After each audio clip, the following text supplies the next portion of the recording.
From Cali to Tally, it's time to wake up. WarChant.com is your ultimate Seminole sports source, and this is Wake Up War Chant. Now here's WarChant.com's Aslan Hudjavandi and Corey Clark.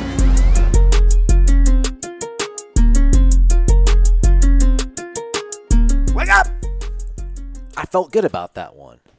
About the wake up? Yeah. Yeah, that was from the guts. Yeah, it's the program. It's showtime. It's go time. He's Corey. I'm Aslan. You already know that. WarChant.com is the entity which we represent, though our thoughts and opinions can't necessarily be used in a court of law? Something like that. You know what I'm saying? Corey's are good, though. Mine, not so much. Use the promo code WarChant30 for 30 free days of access to WarChant.com if you're not already a member. I mean, maybe do it for us. That'd be kind of cool. I mean, there's no charge to this podcast. There's no commercials in it. All that might change here soon. I've really kind of come around to the fact, Corey, that I think I want to get a hair transplant. I think I want to – I just made my hair – it really hurts my feelings that I don't have it any longer. Well, we're both pretty good candidates for that. So like a before and after. Well, you're pulling it off now. You're living your best life. Well, that's true. I'm not. I'm on the downslide of it. So I'll probably try to get a sponsor here in the coming weeks so that I thought you were talking about you're getting a hair replacement sponsor. That would be great. No, that would be great. Somebody out there that's got a good business that's pro Florida State wants to advertise on this program. Get at me. Your money will be split, between Gene, myself, Ira, and Corey. But my money's going to go towards giving me a better head of hair, which I don't think. And I'll be honest with you, I don't even care if you're pro Florida State. Yeah, your money still spends. Yeah, that's right. This money going to spend itself. All right, it's a Renegade Express edition of the program here on Thursday. A reminder on Friday, Florida State softball begins their. Well, they don't begin their.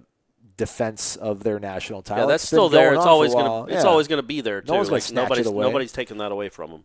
But we will have a real great interview that we knocked out with Coach Lonnie Alameda earlier in the week that we'll put out there for you folks on Friday. Wide ranging. Yeah, I think it's really good. She can coach any team on this campus. Except for basketball. I don't want Leonard. It'd be weird not have Leonard out there. Yeah, I think it's really, when you'll hear it, we should have probably done this. We will. But when you hear it on Friday, I hate to give it a 24-hour tease, but you do understand when we talk about culture and building a program and what that means. She gets to the heart of it because it was a struggle there for a while. Her third year, as I brought up in the interview, they were 32-28. The only way they made the tournament was because they won the ACC tournament. And then, since then, they've averaged, 51 wins a season or something crazy. But really, it was, I know, it's nuts. But, they were kind of in the dumps. And she had to make changes on her coaching staff, which she talked about, which I thought was interesting, too, like having to bring in different people because it just wasn't working the way that she wanted it to. And those are hard decisions. But obviously it worked out. And you can all – I know it's, quote-unquote, just softball. But you can apply it to every sport, really anything, any endeavor in life. You can apply it to building the right team and the right framework and the right like the people that are going to sponsor our show. I'm sure they've built a company from the ground up, laid the bricks, laid the foundation, and now it probably runs itself. Mm-hmm. She can coach any team on that campus. And to Corey's point, not to get too hokey, if you're listening to this podcast, you obviously care about Florida State athletics. I think there's a certain part of the viewership that really just cares about Florida State football, and I get it. That's cool. But I think there's also people that what is it? They're not viewers. What is it? Listeners? Listenership? Yeah, but you said viewership. Did I say viewership? Is Sorry. it listenership? Listenership, yeah. Oh, that's a weird word. That I think if you went to Florida State or maybe your parents went to Florida State or you grew up in Tallahassee going to all the games, I think you might be a little bit more emotionally invested in the overall well-being of the athletic program. Just to know that she's on your side is incredibly refreshing, and it's you should take great pride. I mean, she's awesome. Again, she could literally coach any team on the campus. I'd be fine with it. Yeah, you're a big fan. Yeah, big fan. You're a big fan. So that'll be tomorrow on the program. But today we're going to talk about good hire by Spetman. Yeah. /TK. The Colonel. And we get into that too. How it happened. We got into all of it. Yeah. We took 55 minutes of her day. So if they lose to Bethune-Cookman, sorry guys. Yeah, she was busy with us. It was all your idea. You're the ones that kept saying we want to hear from Coach Alameda, so you'll hear from her again on Friday here on the program. We're going to go 4 days this week. That's crazy. That's how we roll, in man. May. In May, I know. Subscribe. That just means next week we won't have one at all. Yeah, there we go. Subscribe, rate, review, do all that good stuff. We appreciate it. Tell a friend. Sponsor us as well. We'll get to Renegade Express here momentarily. Some things did come down Wednesday afternoon. Football-wise, first off, I don't think you saw this, Corey. I don't know if I can scroll over there in time. You see our guy, Xavier Peters? Mm-hmm. I did see that. that. You saw it? Okay. Yeah. So he's going to the NFL draft. So he's left Florida State, put his name in the portal, and he's going to the NFL draft. What? That was his tweet? The image is of him in a blue tuxedo that says, "Welcome to Draft Day." It has the NFL logo, about a dozen NFL team logos, and I think it even says the next class of NFL Cats, first-round linebacker. Right, but that's just a Kentucky recruiting pitch. Yeah, it's just crazy. His tweet is #BBN, which is Big Blue Nation, in case you didn't know. Yeah. Corey obviously knows. Show me some love. I'm back, baby. 4 exclamation marks at SEC also. Because he was committed to Kentucky before he flipped to Florida State. He was. He's back. He's back. So, and the first response is that great gif of Mike Myers as Dr. Evil when he's like, "Come here." Oh, come. Come. So, good for him. Well, sorry. Okay, sure. I don't know. He's going to have to redshirt another year, I think. And I don't know, unless he's going to get a hardship, because, can you will the NCAA give him a hardship? It's not like his baby just popped up on him, I don't think. Yeah, I don't know how that would work. I don't know that would be a hardship, deemed a hardship anyway. We really don't know the rules and the ins and outs of that. Although I'd say give it to him. Maybe he's going to be a better present father to his and child. I don't know that Florida State would keep him from getting it anyway. But again, I know that that's what he said. But he was suspended. And we don't know. He might have been told, we don't know, that, hey, man, the chances of you being on this team in the fall are pretty slim. You need to look somewhere else. Or maybe he was just really upset that he couldn't get unsuspended. But he did something to get suspended. And good luck to him. I hope it works out. No ill will towards the kid. Don't know him. Don't know what he did to get suspended. And as long as it wasn't violent, don't know that I would care that much. Just, hopefully it works out better at Kentucky. His Twitter handle is still bookended by emojis of a goat and the FSU shish kebab, which is like the tomahawk. Oh, all right. Emoji. So he still has got FSU needs a better emoji, by the way. Well, not everybody gets an emoji. I bet they got to. There's got to be a way to get one. Florida State's a name brand. Find out a way so it's not like it's like a kebab. It's a shish kebab. It definitely is. Well, obviously, again, this is one of the topics that we'll continue to talk about throughout the year. But there's obviously a mix of players, and it kind of maybe goes to the point that Coach Alameda is going to go over when we air the interview on Friday about culture. Willie is recruiting a different kind of player. Again, I think if you watched and listened to these prospect interviews that Michael Lanks and I have done, they just seem to be kind of a more different, conscientious student athlete, a little bit more holistic, or whatever you want to say, whatever the cool buzzword is. Basically, just it seems like young men who aren't solely focused on ball. It's the only thing they want to do, and maybe also get into some other antics when they're not playing ball. But I just wonder, I think Xavier Peters was one of the guys that, Willie and the staff were probably like, listen, just his tape is, we can't say no to it. Not that I'm not saying he's bad apple or anything, but you're going to have certain kids that are there that are just absolute salt of the earth, great kids. You want to, hold up and be like, model yourselves after this kid. You're going to have some guys who fall short of that standard, and I think you're going to have guys that fall well short of that standard. But, when Saturday rolls around, they deliver, and you can kind of deal with their limitations maybe on certain aspects of their character and personality. Just, again, you're losing him at a position that's already really a concern. It's really curious to see how this is all going to work out, man, because, with the way Willie carries himself and his sort of personable sensibility and a lot of these players that we've spoken to, the sophomore class that we spoke to that one day when they brought them all out, whether it was, Robert Cooper, whether it was Keyshawn Helton, Trayshawn Harrison, Cam McDonald, all those kids just seem like a different kind of. Cam McDonald is about the most impressive. Him and Jaden, good grief. Those guys can Lars run for president. They're really, really impressive. So I just curious to see how this is all going to work out. Will he continue to take maybe some chances on guys that don't quite fit into the culture he wants to create? Because you still do need dogs. And sometimes dogs got a couple fleas on them, Yeah, you want hunting dogs. You don't want show dogs. Damn straight. Also coming down on Wednesday, over at the ACC spring meetings, our own Irish O'Fell embedded there in Amelia Island. We'd bring him on, but pretty much what we're going to say is what he would tell you, and he's busy working by himself out there, so I'm not going to pull him away and make him do even more work. What's he really going to add to the show? Not Irish a lot. O'Fell, man, come on, bro. Yeah, you're right. Sorry, apologies. So we thought we were going to get the kickoff times for the first 3 weeks of Florida State's upcoming schedule, but what we got instead was the first 3 weeks of ACC network games. Right. So a little bit of a... Well, I still hit 2 of the 3. Yeah, but I think everybody out there wants to know, what are we doing for Boise, bro? What are we doing? Yeah. When are we getting out I'm there? right What there are we with doing? you. We're actually going to be out there. There's something in the works right now. As we get that finalized, we'll let you know. Gene Williams, the founder and administrator of WarChant.com, working on throwing together some nice little gala bash fete. That'll be... The War Chant will be a part of, where Yes. you can come and take pictures with us. Yeah. Obviously, no eye contact. Please don't speak to us either. Obviously, unless you say, obviously, can we speak to you? Yes. Don't just come up and think Have that you're going manners. to talk. Have some manners.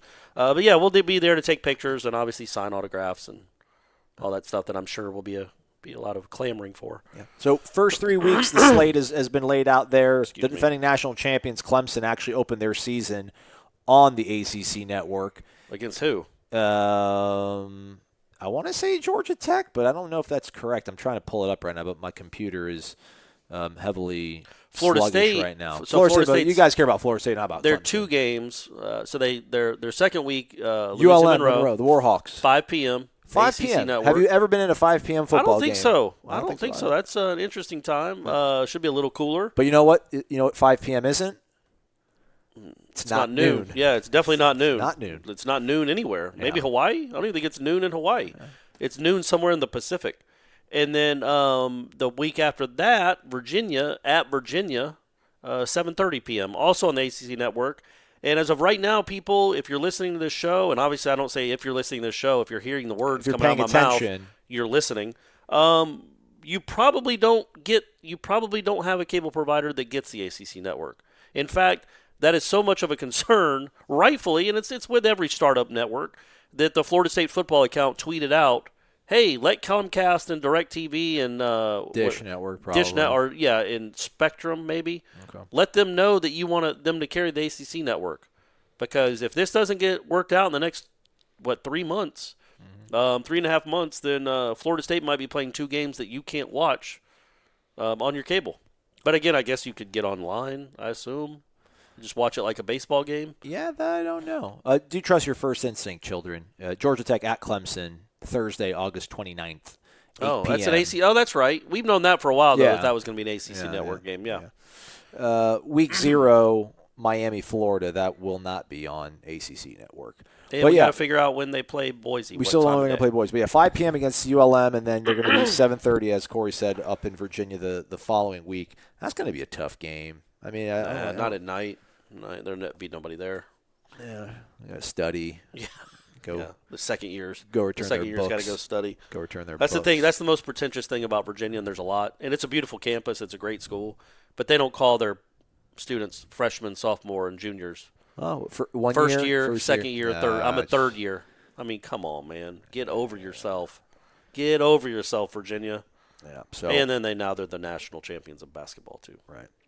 But, yeah, let your folks, let your cable provider know you want the ACC network. I probably have to do it. I mean, I spend an inordinate amount of money every month on cable. Imagine if it's on in Tallahassee, if like Comcast doesn't pick it up, and the people in Tallahassee can't watch the second and third games of the season. Like, that's the stuff. And look, it's got to get worked out. They got to figure out a way. Go to the Well, yeah, that's true. Go to the Virginia and go to Charlottesville. Yeah. But imagine that, like, if that Virginia game's just not on TV because of this. I do think it will get worked out. Obviously, they always do. But yeah, it's certainly they're kind of banging the drum, like, hey, go call your cable providers and let them know that you want to watch this. They did this in Mississippi when I was out there when the SEC network launched as well. Oh, really? Yeah, they were worried about that. Yeah. Oh, I didn't know that. Make sure your cable provider, if you're not on these certain providers, let them know that. Was there real worry that it? I mean, what else are they going to watch in Mississippi? Like all the high school football coaches that I would follow on Twitter, they were even tweeting about it and stuff. They're like, if I don't have this, they tweet like at Comcast. If I don't have SEC Network, I'll cancel my cable subscription. And yeah, it's smart. Yeah, so do that, folks. Start now. Start early. Yeah. Keep it going. Because I want to be able to watch the ACC Network. Bring your A game. Let them know it just means more. All that sort of stuff. Yeah, is that what's the ACC motto? Is it bring your A game? Bring your A game. Yeah. Oh, that's not bad. It's not at all. Yeah, I like that. Yeah, so text Comcast, hey, bring us your A game. Yeah. Get us the ACC Network pronto. The ACC Network.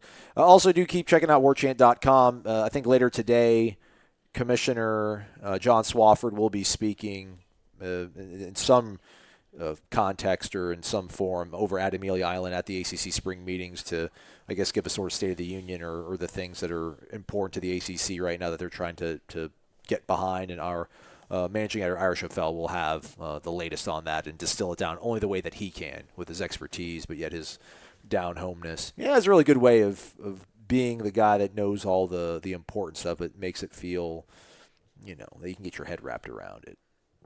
Corey says, let's go ahead and just do the Renegade Express. We will do the Renegade Express.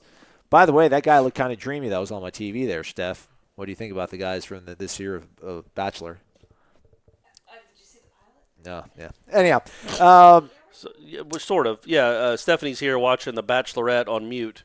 We closed captioning for the people that don't know while we here are the Midtown offices in the lobby. We recorded the Midtown, in the lobby. The receptionist just left, so the TV's on. We got the remote, so yeah, she's watching the Bachelorette. And don't worry, we already talked about Thrones, so no reality shows. She said that she was a fan. I guess you were saying you were a fan of the pilot, not the pilot episode, but there's a pilot apparently that's one of the contestants. Oh, he's a pilot. Ooh, yeah. That's a good. That's solid. Yeah, flight attendants are always on the dating apps like the Tinder and the Bumble. And I think I've only it doesn't matter what they look like. If they're a flight attendant, I'm like, yes.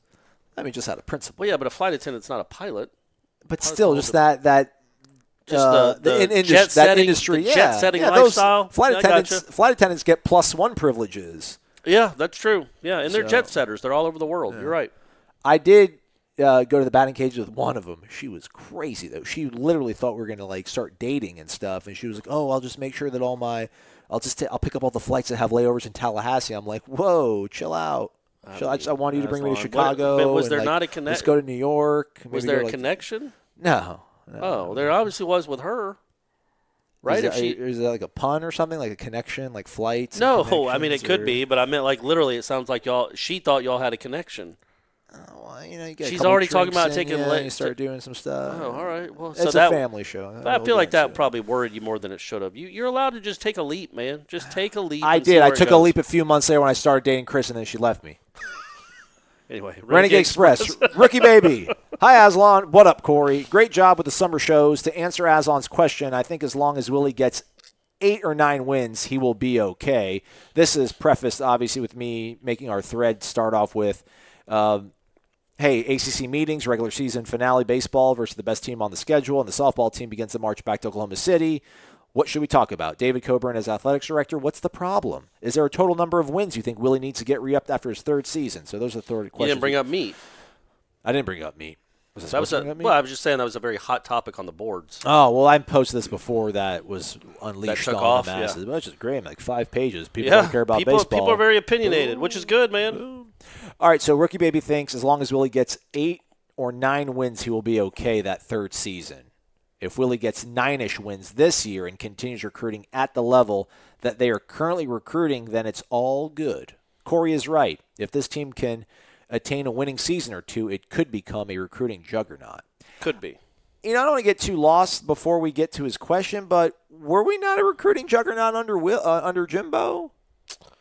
I mean, we thought. Right, but I feel like it just was kind of, it was, scrunched into that 3-year window. Yeah, I mean, there was the one season where they had 5 or 6 5-stars, but the 5-stars were Patrick, Sweat, McFadden, George Campbell. Yeah. No, not even the Ermon Lane, Travis Rudolph one. And so, I don't quite, again, we don't have to, I'm not going to relitigate that, but it wasn't quite the juggernaut that we thought. It was rankings-wise. But it wasn't an actual production and evaluation, I guess, because a lot of those guys just couldn't play at this level or be dominant players at this level. I wish Doc Brown was around with his DeLorean and we could see like the future with Willie winning and then the alternate universe where Biff runs the world and then Willie doesn't win. Right. Just to see like what we'll talk about in the autopsy if it doesn't work out. Just kind of like, well, we thought he was going to recruit really well. And then we're like, well, they kind of were recruiting pretty good before he got here, too. So, like, what do we really, like, how much the ceiling of reaching things? Like, we felt we were pretty close in that regard. But, again, he seems to be recruiting a different profile of student athlete, and it'll be really interesting to see how that does work out. But, I think the thing is that you got to win if you win this year. And also, again, I'm going to say this for the next probably 2 years, certainly the next 5 months. It's the way you look, man. You can't look completely undisciplined and uncoached. No. That's not going to be a good selling point when you're trying to keep a job. And I don't think his job is on the line in year 2 unless you're looking at a 3-9 or some disaster of a season. No, 5. They don't go to a bowl game. I think. Yeah, maybe. 5 but and 7 I think 5 and 7 would be a disaster. But it's not happening. Yeah, I don't think that's happening. Yeah. But if it does, then yes, he is very much in danger. Especially if it's. I mean, if you lose some bad luck ways, but you looked well coached, maybe. But yeah, I don't think you can stomach that would end up being. Well, it depends what the bad luck way. If you lose bad luck ways against Miami again, if it's Miami bad luck, still it's losing to Miami. But you're already looking at 13 losses over a 2-year span. If you lose another 7, you're looking at 20. And I know one of those wasn't his loss, one of his seasons, but 20 losses in a 3-year span, and it looks like you're just circling the drain. Well, you don't count 17, man. No, not for him. I'm just saying for Florida State fans, they're going to be like, enough of this. But you can't say that because if you open the door to including 17, that looks poorly on Willie. That's I'm not saying that would be used in his. In fact, it's actually a benefit for him that how bad 17 was. But I'm just saying the Florida State fan, when you're trying to battle apathy. Man, if you've lost 19 or 20 games in a 3-year span, you don't really care how the coaching is chopped up. It's what is this? Let's stop this. Get this rolling, man. 3 really bad seasons, 4 where your season's over in September. Not only that, but is there a sign that you're turning it around? Yeah. And that's what Florida State fans are just starving to see, a turnaround. And so that's So are those recruits. If you watch some of these recruiting videos, I know for sure if you watch the one for the Lawrence Toafili, the running back out of Pinellas Park High School, he basically seems like he's ready to jump aboard to Florida State, but he does need to see how this offense is going to look, and that's totally understandable. To stay on the theme of recruiting, Rookie Baby has a couple questions. What are your guys' thoughts on what is currently going on at Florida? There's a lot of turmoil surrounding their 2019 class with the kids that won't qualify and the Jalen Jones situation. 2, it seems that Raymond Woody has been the lead recruiter in the last few kids that signed with FSU. Can you see him being mentioned for ACC Recruiter of the Year? That possibly could be a question better suited for Michael. You're right. I haven't reached out to Michael. Michael's in Miami right now grinding, so I've left him alone. I don't know if he'd be ACC Recruiter of the Year just because I would think maybe one of the guys on Clemson probably has a 5-star. Dabo? I think Dabo should be the ACC Recruiter of the Year. But Raymond Woody seems to be doing really well. The guys that we've caught up with on the road seem to have really good things to say about him. As far as our thoughts of what's going on currently at UF, it's not a good look, man. It's and it's starting to get traction. Yeah, it's being picked more. Well, Mullen had to talk about it on Wednesday. He was asked a lot about it. And he's having to answer questions, and he said he came out like these stories about violence against women are troubling. Well, I've got to do a better job communicating. Sure, yeah, exactly, all that. Yeah. Saying what he needs to say, and it needs to get cleaned up. Obviously they're all at this point allegations, but it's not a good look, and I can't imagine at all. No matter what they did on the field last year, what's happened off the field is helping them in this recruiting cycle. Yeah. Asked if he has a zero tolerance policy regarding violence against women, Mullen said, "I'd like to say that's my belief." Oh, all right. And then paraphrasingly, so now didn't he apparently said he's not been 100% deal during his career because of Jeffrey Simmons. Yeah, I was going to say Mississippi State. He was a young man at Mississippi State, was a 4-star recruit. Really big deal for their number one commitment. Yeah, and there was it's on video of him. I think it was a cousin, or maybe his cousin was getting in a fight with another young lady in a neighborhood. But and his mom, I think, was involved too. Like they were swinging on her mom. So, she was swinging on his mom. Yeah. So there's footage of him striking a woman on camera, and Mullen them kept him in the program, and the kid is apparently was. I mean, you hear this, but was a model citizen there. Obviously, their best player. He was drafted at some point. I mean, he would have been a first-round pick. I can't remember. Was he a first-round pick? I almost want to say I think he did sneak in there late. I did because I thought it was going to be a bit of a blessing in disguise that he wouldn't go first round because he wouldn't get as much scrutiny about his off-the-field indiscretion. But then I think he actually got picked up late in the first round. I'm like, well, here it comes. Because I remember and Mississippi State fans absolutely threw a fit. Peter Burns, who's the SEC Network anchor who absolutely ingratiates himself and really sucks up to Mississippi State fans because they're so loud on social media. Even their SID, they were just bombing ESPN. Like, why show that video on the most important day of his life? There's so many other things that you could talk about instead of that. And it's so like Florida State fans. Again, this comes back to the whole everyone's against us thing. When you do something that's so publicly, just reprehensible to so many people in society, whether and what I'm sure team they play it, for, they're gonna. And I'm sure they did it. I don't remember it, so I shouldn't speak like authoritatively. But I'm sure they did it with Joe Mixon when he was drafted by, I can't remember who he plays for. Bengals. The Bengals, yeah, which was right where he was slated all along to go to that franchise. But when the video of him breaking the woman's nose and look, both those guys, I do understand the news value because it did happen. It's part of his past, but it's also part of his past from years and years ago. And 19th overall. Oh, there you go. Yeah. So again, he got drafted. It's Titans. What's bizarre to me and will always be bizarre to me, and this goes back to Jameis, is how these college coaches and these college programs are held up to such a higher standard by the media, by a few people in the media. Then Aslan just left.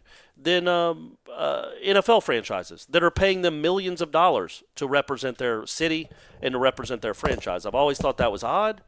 I've always thought it was odd that Jameis Winston is always still associated with Florida State but not Tampa Bay. When the Uber thing came out, it was almost all more. It was former Florida State quarterback. You know what I mean? It always reverts back to what they did in college. And obviously, if you've seen that video that Jeffrey Simmons had, it is disturbing. There is the context of at one point he thought he was defending a family member from an attack, and then he went way too far, and it was just really, really disturbing. And again, by the letter of the law, he was allowed to go to college, and it was 3 or 4 years ago. Yeah. So he's allowed to live life now. But also at the same time, when you make a mistake like that that's so public and so hard to watch, I don't know that you just flush it and say, well, hey, don't worry about that. That happened a long time ago. Well, yeah, but it still happened. It's still concerning and disturbing. Here's the thing about the Florida stuff. It's just really uncomfortable to sort of talk about because I haven't really dove deep into it. I know that the quarterback who has transferred out, I don't know if he was dismissed or transferred out, but apparently this guy had two different incidents or sexual assault allegations within a 30-minute span. Apparently one of the players, his roommate, wanted to leave and they didn't. Well, the roommate wanted a new roommate immediately, and then Mullen and them were apparently no, not yet or something. So he bounced. Yeah, so he's leaves. at Oregon now, right? Didn't he leave for Oregon? I think he committed to Oregon. And he was a top 50 recruit. Like, he was one of their best recruits up there. His name, of Mullen's first class, and he immediately left. And, yeah, man, it's not a great look. Everything he did off the field, or on the field, Mullen did, was really, I'm sure they're all excited about it. But one off the field, one off season looks like this. Right. With some of the guys you recruited, these aren't leftovers. Right. Some of these are your guys. Yeah. Well, the quarterback with the sexual assault allegation, the cornerback who's leaving. Yeah. Apparently there's a kid from Mississippi that was supposed to go this guy, he tweeted out about how he's not going to go to Florida, but he appreciates the support. He's going to go to a junior college, and it is just absolutely rife with horrible grammatical mistakes. And I'm not that guy, but people got to jump in sometimes and help these kids out with composing some stuff. You don't know, though, because the kids tweet so weirdly or text so weirdly now. It's own language. That I don't know that necessarily means you're I don't think it's a 30. You've mastered the grammar as much as kids just tweet in abbreviations all the time. Might as well just tweet in emojis. Yeah. But ultimately, to Corey's point, the optics of it are bad. I don't know how much it's going to affect their recruiting. It obviously can't help that much. But this is definitely an opportunity for Florida State to really, whatever momentum out there on the recruiting trail that they lost out to on Florida because of the loss, to really take it back in a quick amount of time. And that's a pragmatic look at something that is kind of a disturbing trend over there. We're not trying to make light or make it less serious about football. They had the whole thing with like the big fight with BB guns and frying pans and stuff that happened out there last year. Yeah, yeah. Well, was that last year? I thought that was a couple years ago. I thought it was last year. It's obviously the Wild West in Gainesville, and you should stay far away. Stop sending your kids there, everybody. Yeah, it's ridiculous. Null Freak 85, wake up! Can we get some love for the softball team who did not allow a run the entire ACC tournament and rule the Tar Heels for the championship? What's Ira doing this week? Can we get some 5-star coverage of the NCAA regionals at the Graph? Well, he's at Amelia Island, Null Freak 85. And we're going to have an interview with Coach Alameda for you tomorrow. They're actually going to be speaking to the media later today, which I imagine I probably will be at. Mm-hmm. So that video will be up on War Chant later on the day. We'll give them love. I mean, we had to see the flaming carcass ruins wreckage of the baseball team.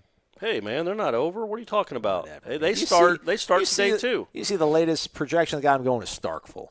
I think that's if they win a couple games. They're not totally in the tournament yet. D1 baseball has them as their last 5 in.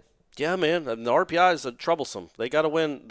If they could win one of these 3 at Louisville, it would easily be their best one of the year, and I think it would be enough. I think they got to win 2 there. I think got to win. They got to win. They don't need to win a series at Louisville. They need to win a game. And then they got to win 2 in Durham. Then I don't think so, man. They say it's a really weak bubble. They're going to have 35, 36 wins. If one of them's over Louisville, they have a winning record in the ACC. I think that's enough. And then go 0-3 in the tournament. That's enough to sneak you in there. They got to win at least 1 game in Durham, brother. Maybe. They've never really given a lot of stock to what happens in the ACC tournament, just like basketball. They gave them a national seed last year because they won the ACC tournament. That's the only reason why they got it. But just like the people, it's much like in basketball. Everybody thinks, they got to win one of their games in the ACC tournament. Then the team will go win one of those games, and it still doesn't matter. It didn't matter at all. They weren't even close. Like, people just assume that they put a ton of stock in the conference tournaments, when in reality what it should be and what it usually is the 54 in the regular season. You're wrong. Personally, Null Freak 85 says he's rooting for Bran Stark to show up in the next episode, get up out of his wheelchair, and crip walk his goofball self to the throne and just take a seat. Then the screen goes black. It opens up to a modern-day kid's bedroom, and there is a young kid with a look of disbelief on his face as the camera pans to George R.R. Martin reading the last words of his book and closing it dramatically on some Princess Bride type tip. How about that? The internets would implode. It would implode.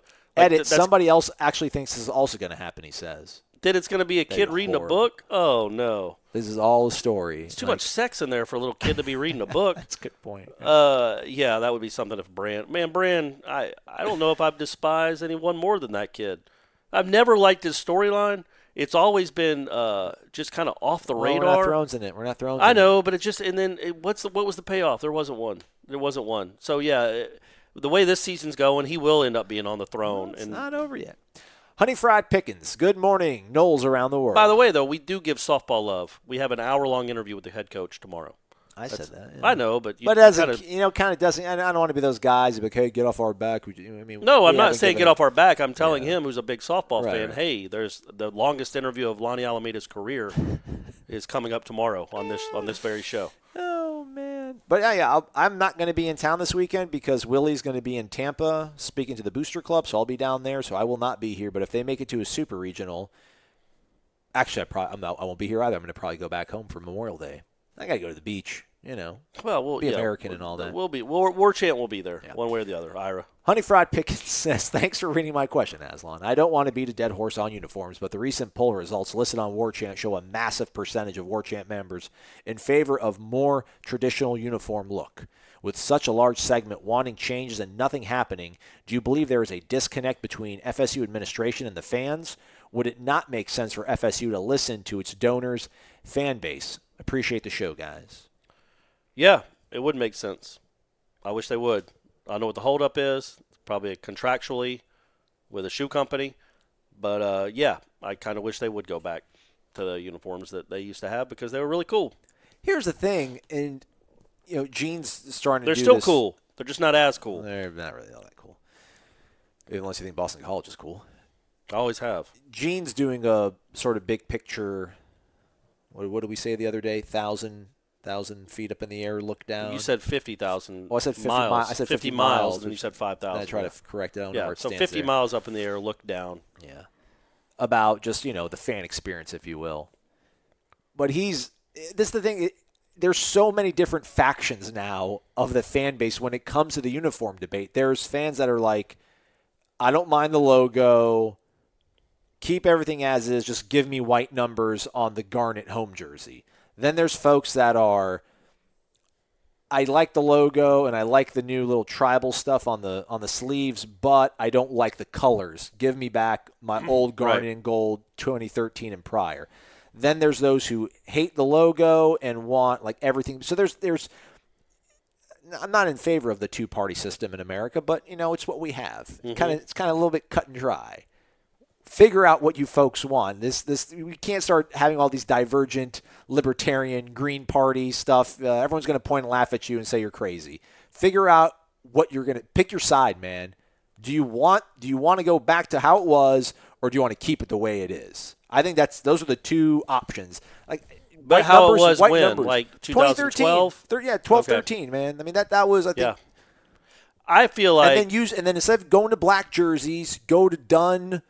If you're going to do throwback stuff. Yeah, agreed. Or maybe do some Ron Sellers, do some Buddy Reynolds stuff. Yeah, maybe different helmets with the state of Florida and state on it, like old school helmets. I like that. Maybe not even with face masks. Like really go old school. Of course so. But yeah, man, I think if David Coburn wanted to make a lot of fans really quickly, he would announce in July. Do it, David. I mean, you would. I know Aslan's saying that it's a fact. I know there are people that do like the new look, but it's heavily outweighed, at least in my experience, by the people that want to go back. So, and plus the people that made those decisions to change everything, they're not around anymore, man. It's all new leadership, so you don't have to just stand in line with the people that aren't even around anymore. And if you go back and say, you know what, folks, remember 2013? How fun that season was. That was a fun year. In the uniforms and how cool they were because they were garnet. Really good looking. We're going back to that. Man, his popularity rating would go through the roof. David, Mr. Coburn, my man, I know you listen to this show. Your popularity would go through the roof. That's if I was to be your advisor, that's your first move. Then announce the baseball coach. But first things first, get yourself new uniforms. People would be over the moon. Maybe go back to the old logo. I mean, really bring it home. Jimbo Fisher was asked what kind of calf he bought recently. Angus. I wasn't going to buy a Longhorn.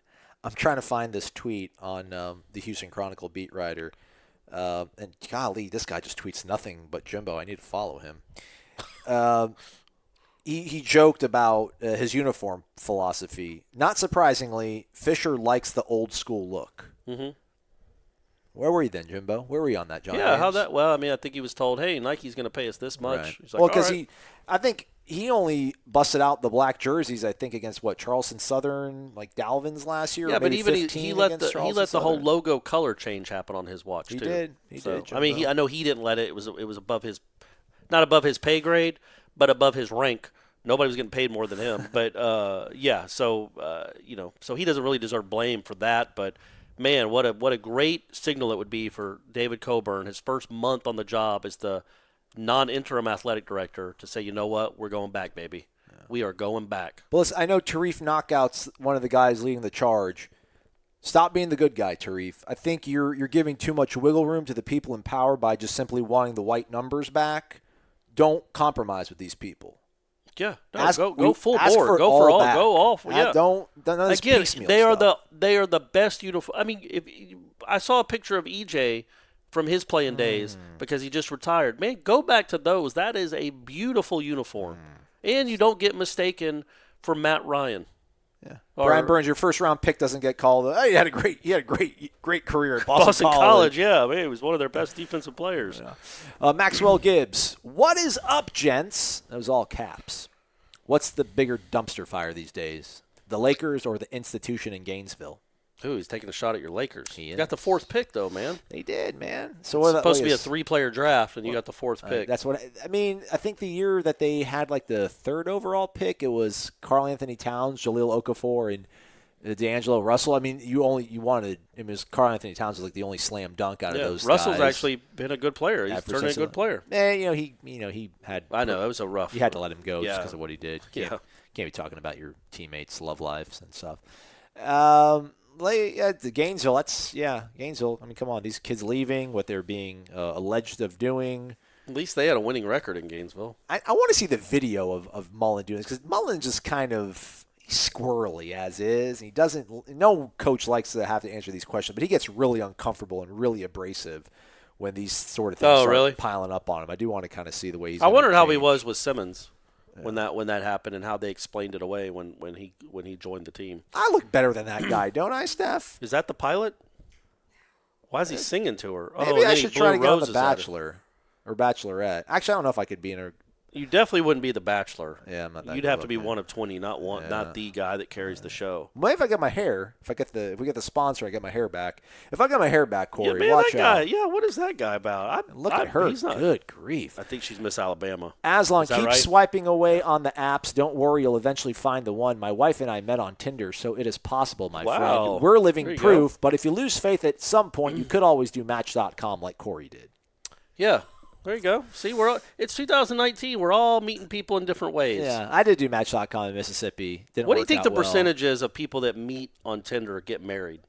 It's got to be below 10, right? Oh, Below 5? Yeah. What's crazy, though, is I remember. Because you're at 0. Correct. And you met a lot of people on Tinder. Right. So, it's got to be 5% or less. Yeah. I would think. I wonder if they met in college on Tinder. I don't know. Maybe Maxwell can let us know when he writes it next time. Was that Maxwell? That was who Maxwell. said that? Yeah. Oh, wow. Okay. Yeah, he's married. He's in love and everything. He's happy now. Isn't He's she nice Brazilian? To us. She is Brazilian. Good job, Max. Good. Old Maxie G. Captain D_63. Good evening. Good morning. Aslan, Corey. I've read the article Gene put out in his interview with Mike Jr. Oh, so Gene put out the article that you wrote. He did put it out. I wrote it, yeah. He seems to have some good ideas on the direction he wants this program to go in. Do you believe Florida State administration and boosters will let loose of the money to allow Martin Jr. to hire the coaches and support staff he needs to put into motion the vision he has for this program? You know, when it comes to this discussion, finances have to come up. They have to. I think I said this yesterday. I can't remember. Did we have a show yesterday? We did. That I don't mean it's not a pejorative, but he's the cheapest option because obviously you get a hometown discount. Most if economic. If you were going to hire lowest price. Sure. If you were going to hire a top-notch assistant, and however you view Meat, he is a top-flight assistant coach in this country. It has been one of the elite ones for 20 years now. So if you were going to hire Stanford's hitting coach or LSU's hitting coach, whatever, they would cost more than he would. They just would. And so you would save money. I don't necessarily think that's how you approach a job, is to save money. I think you want to make a good hire so you make money, but I get it.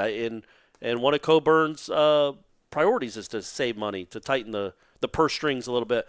So I wonder about that because I don't know. Is that the pilot? That's the pilot? Man, that's Is tough. he the pilot?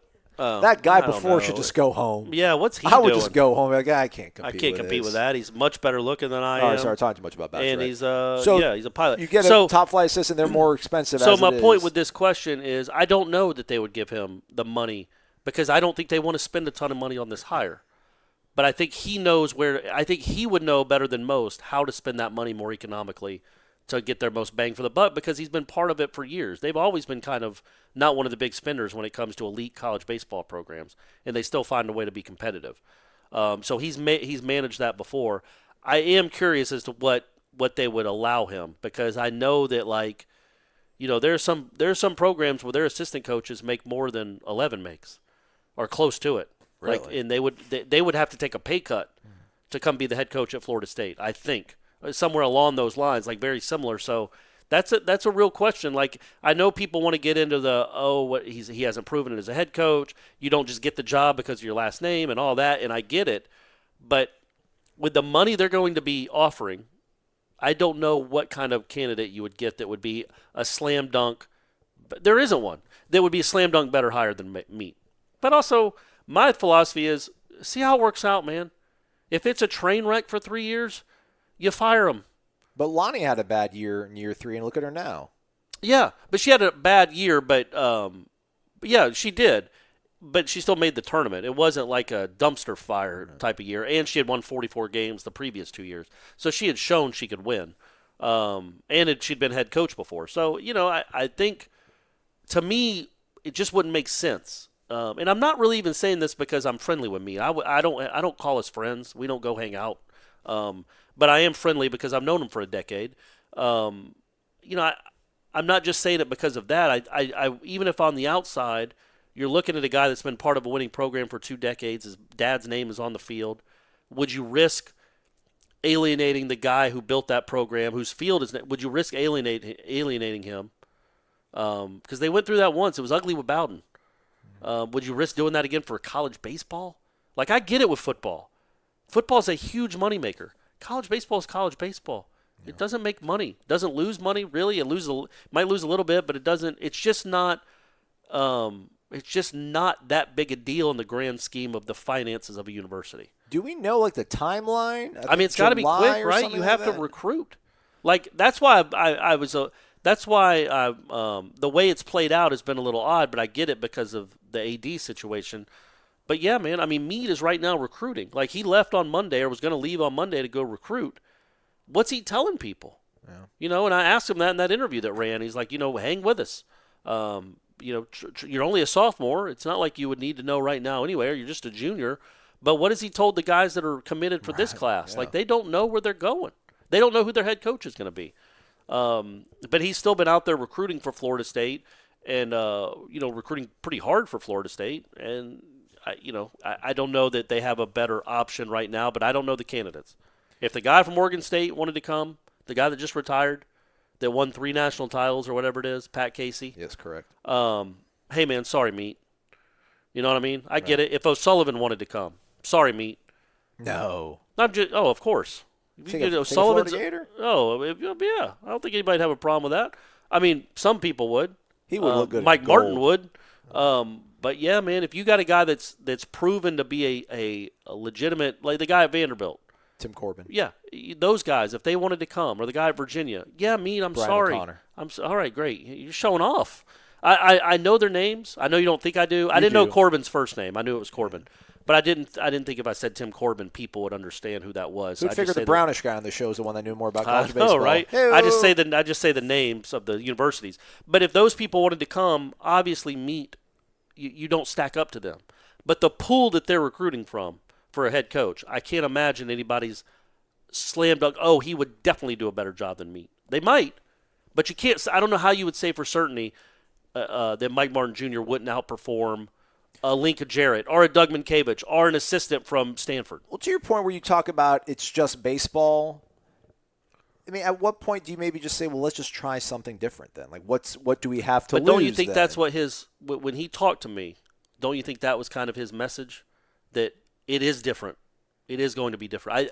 I don't think it was an accident. He hasn't talked about this publicly before, I don't think. Maybe on Jeff's show one of the time, a couple years ago or something, or before this year. But not so directly, so about just straight fresh. Up asked and was willing to talk about it. And he knows that the message is getting out, and he wants to make it very apparent and very clear that he does not want to be the status quo. It's not just another Martin for the next 30 years doing the same stuff. Now, you want to keep the winning going, but he does have ideas that modernize the program, and he wanted to get that out there. Why wouldn't his dad have – I mean, this isn't a knock against Junior, but like – I mean, if your son is – you have so much faith in your son, and your son is the guy that's the conduit to bring in all this talent, like why wouldn't you delegate more to Junior or incorporate more of his ideas and concepts? Because in his interview to you, it just seems like, again, to your point, there's a lot of stuff that he wants to do that they're not doing. Yeah, I mean, I think, you have bosses. And when you have a boss that's done really well doing one thing, and he's won a lot of games his way,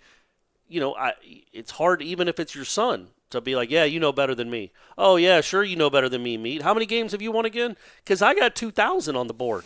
How many have you won? Oh, that's right. So I get that, and there's obviously a lot of history there with those two men, and there's a lot of pride between those two men. So, yeah, I mean, I just think he wants the message to be, look, he wants to keep Florida State winning, but he does have some ideas to he doesn't want to just keep going as it has been. He's got some ideas to modernize it.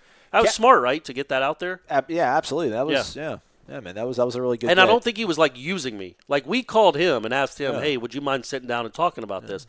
He didn't like. No, that was call a good up get for us, man. and Good say, job. "Corey," I was Ira that asked him, but he didn't come up and say, "Corey, you want to talk about?" Yeah, I don't want man. people to think he was. We asked him if he would be willing to talk about it, and he said, "Yeah."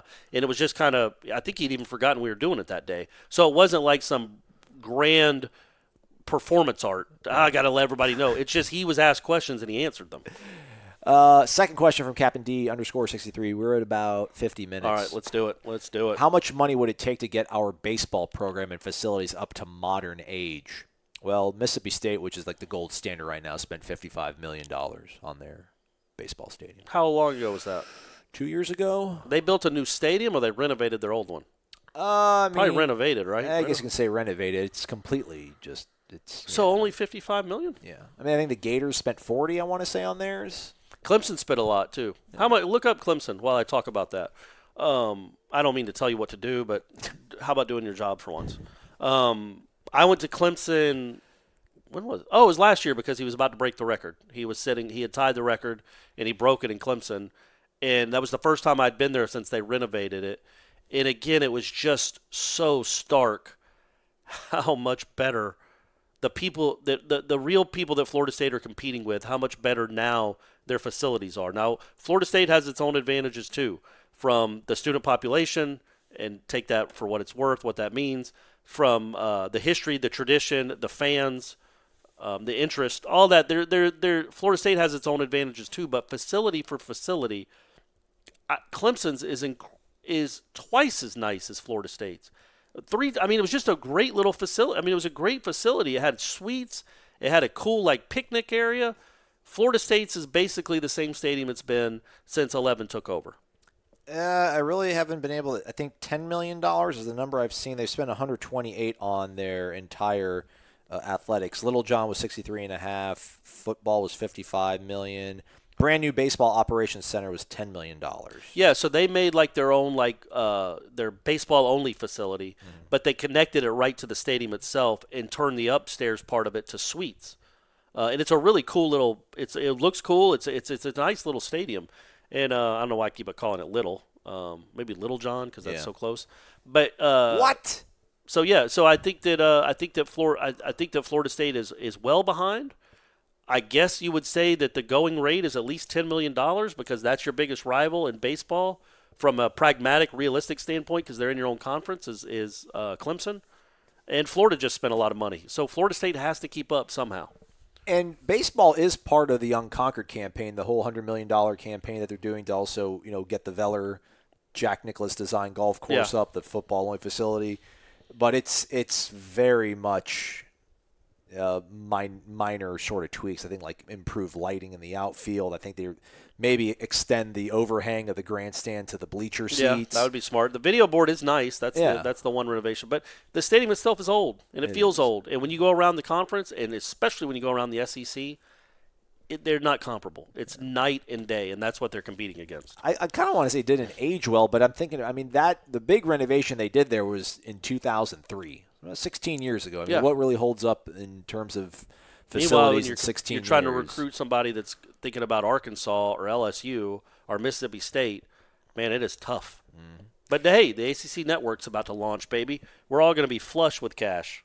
Do you all know when summer workouts are for the football team? What dates are Coach Taggart's camps, and when do the freshmen report on campus? Good grief, man. Love you, Cap D, but June 7th. That was all Captain D? Captain D's got a lot of questions in there. June 7th to the 8th is the big man camp. June 8th is the 7-on-7 camp. June 9th, your specialist camp. June 10th through the 13th, junior Knowles camp, which I think that means Brady-aged kids, not kids who are juniors. Oh, not like juniors in high school? Okay. And then June 14th through the 16th is the high school camp. I don't know exactly when the freshmen report to campus, but they're slowly starting to show up. I think he said at Amelia Island that Horny Brook's on campus.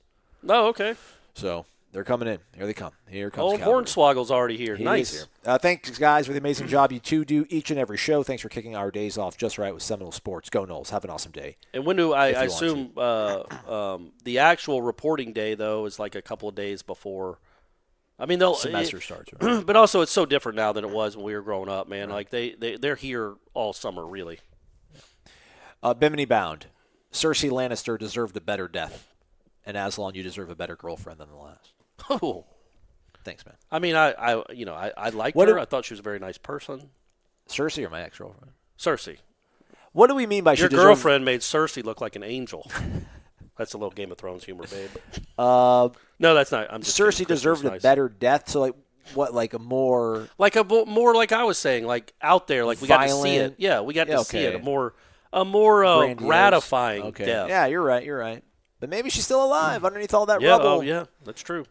How cool it'd be if like you just see her, like maybe Jaime put his metal hand on top of her head, and that protected her head. Like all the bricks just hit his brass gold hand or whatever. I mean, probably at this point. Hey, we made it, man. We're done. We got one last question. Georgia Knowles 86, a.k.a. Ranye. Do you guys have any information on Jordan Travis's waiver process? Do you think it has been denied and FSU is trying to appeal it?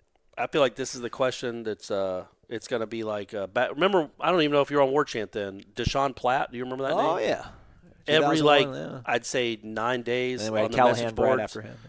people would ask whatever happened to Deshaun Platt because he was the number one receiver in the country and never made it on campus. Yeah. That feels like this now, like it's Jordan Travis. There's going to be a Jordan Travis question every week until it gets resolved, and we don't know. But again, the difference between him that we do need to point out, the difference between he and other transfers is within conference. Right. That makes it different than a guy going from Ohio State to Miami or Florida State to Kentucky or blah, blah, blah, blah. When you're going within conference, it's not just the NCAA, it's the ACC. Yeah. And it's harder. It's harder to do it when you're going within conference. And he also did, again, and it turns out he initiated it before the coaching change became official. Right. But then again, I mean, Corey, what are we falling back on? Papa John. Crazy racist Papa John. Nobody wants to play in that stadium named after him. Last question. Is it named after him still? Did they change the name? Probably called. I think it might be called Cardinal Stadium now. Okay, that's smart. It's a good play. Do you think we have 2 players with 1,000 yards receiving and 1 player with 1,000 yards rushing, 1 player with 90 total tackles this season? If so, who will it be? So is he saying all that at once? Like, are they going to be a team with all that? I don't know. I don't see 2,000-yard receivers. But if there's going to be 2 guys that would have there's no or in this. Like, will there be 2 players with 1,000 yards receiving or 1 player with 1,000 yards rushing? And who's going to lead how about this? Who's going to lead the team in total tackles? Hamza? I mean, if Hamza's going to play linebacker? I say D-Jax. Okay. I still think Dontavius is going to be the guy. Who's going to be the leading rusher? Come on. Cam Akers is good, folks. Yeah. Let's give him his credit. He's good. You see the tweet from old Matty Baker, Tampa Bay Times, about Kalen? I guess Kalen got popped for pot possession and got cited and had the option to go through a diversionary program, but I guess apparently got popped. Oh, okay. A second time? I probably should pause the show and make sure I'm saying that correctly. But either way, it'll be. People keep sleeping on Cam. Yeah, Cam's really good. Like he didn't do anything of He was substance. hurt last year. He had a terrible offensive line. So Cam Akers will be the leading rusher. We know who the leading receiver is going to be. Trey McKitty. Tamarian Terry. Is it Tamarian now? So Derek Satterfield, the FSU SID, I guess he made the Blitnikoff watch list.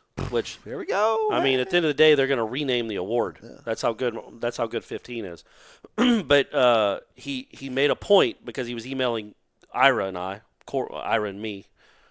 What's the problem? That's Ira and me, right? You're looking at the wrong guy, brother. I almost said Corey and I. Perfect. Third person and first person. But he made sure because he knew who he was emailing to put the pronunciation in, and it was M-A-R, all caps. Tamarian. Which makes more sense than Tamarian. Right. Because there's no A there. So Tamarian never made sense. But Tamarian makes sense because that could be an O. Tamarian, Janaris, and Leyburn. Yeah. I mean, I know it's not LeBourne, but think of all the headlines with LeBourne to run. Right. They're just done. It's all the hurt so good. Everything was hurt so good with Jalen Hurts. Everything was hurt so good. I'm just saying, Born to Run is perfect. So good, the Hurts. All of it. Yeah, every time I say that, I think of the Boss. Baby, we were born to run. Yep. That was like Muzak. Side note, he said this too. He's glad that he likes the show. He thinks it's an upgrade over previous programming on War Chant. Well, I mean, no duh. But it is, I'm going to try my best to call it Tamarian, to call him Tamarian instead of Tamorian. Maybe we should just bah like goats whenever instead of saying Same thing with Kalen. I mean, the best part of the game really was, when they're down by 5, going into Boise territory, and then Blackman puts it up there, and then all of a sudden he just comes in the frame and bah, catches it, touchdown, and then they beat Boise. Because he's the GOAT. Bah. He's the GOAT. You do a pretty good GOAT, man. Yeah. Got to do something around here to. Yeah, man. You could be on The Bachelor. I didn't know you had a GOAT impression. That guy just flies planes. Join us tomorrow. Again, we'll have a really great wide-ranging, long-form interview with the head coach of the Florida State softball team, the defending national champions, Lonnie Alameda. He's Corey Maslan. We'll talk to you tomorrow. WarChant.com is the ultimate inside source for FSU football and recruiting. And now you can get in on the action for free for an entire month. WarChant.com is offering a risk-free 30-day trial subscription. Get full access to the #1 website covering the Seminoles just by entering the promo code WarChant30. That's WarChant30. Sign up and get in on the world's most active FSU message boards. Receive breaking news, stories from our award-winning staff, plus get exclusive interviews and videos. Just enter the promo code WarChant30. WarChant.com, your ultimate Seminole sports source.